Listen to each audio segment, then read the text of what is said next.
મહીસાગર, ભરૂચ અને ડાંગમાં પણ વરસાદી માહોલ છે। બજારોમાં નદીની જેમ પાણી વહી રહ્યા હોય એવા દ્રશ્યો આપ જોઈ રહ્યા છો।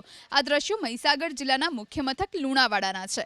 મૂશળધાર વરસાદ વરસતા લુણાવાડા પાણી થઈ ગયું। શહેરની માંડવી બજાર, હાટડિયા બજાર, હુસૈની ચોક સહિતના વિસ્તાર પાણી થયા। બજારોમાં પાણી ભરાતા વેપારીઓ અને ગ્રાહકોને મુશ્કેલી પડી। લાંબા વિરામ બાદ વરસાદ વરસતા મહીસાગર જિલ્લાના ખેડૂતો ખુશખુશાલ બન્યા। મહીસાગર જિલ્લામાં વરસાદની ઘટ વચ્ચે કાચા સોનારૂપી વરસાદ વરસ્યો।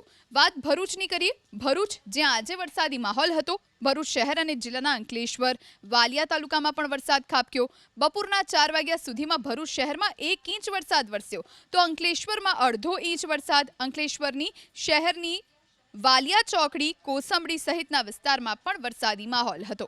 ઉકળાટ ભર્યા વાતાવરણ વચ્ચે વરસાદ થતા વાતાવરણમાં ઠંડક પ્રસરી। ડાંગ જિલ્લામાં ધોધમાર વરસાદ। જિલ્લાનું મુખ્ય મથક આહવા પાણી થયું। આહવામાં 2 કલાકમાં 2 ઇંચ વરસાદ વરસી ગયો। મૂશળધાર વરસાદને લઈ આહવાની બજારોમાં વરસાદી પાણી વહેતા થયા તો ડાંગ જિલ્લાના સુબીર અને વઘઈ તાલુકામાં પણ વરસાદી માહોલ રહ્યો। વરસાદને લઈ ખેડૂતોમાં ખુશી ફેલાઈ। ઉત્તર અને દક્ષિણ ગુજરાત, જ્યાં વરસશે ભારે વરસાદ, આગાહી હવામાન વિભાગે કરી। હવામાન વિભાગ અનુસાર 1 સપ્તાહના વિરામ બાદ ફરી મન મૂકીને મેઘરાજા વરસશે। આવતીકાલે નવસારી અને વલસાડ જિલ્લામાં ભારે વરસાદ પડવાની આગાહી કરવામાં આવી છે તો 25 ઓગસ્ટે સાબરકાંઠા અને અરવલ્લી જિલ્લામાં ભારે વરસાદ પડવાની આગાહી કરવામાં આવી। જ્યારે 26 ઓગસ્ટે ભાવનગર, સુરત અને ભરૂચ જિલ્લામાં ભારે વરસાદ પડવાની સંભાવના છે।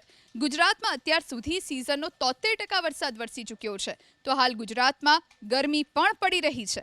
હવામાન વિભાગના મતે પવનની દિશા બદલાતા ગરમી વધી છે।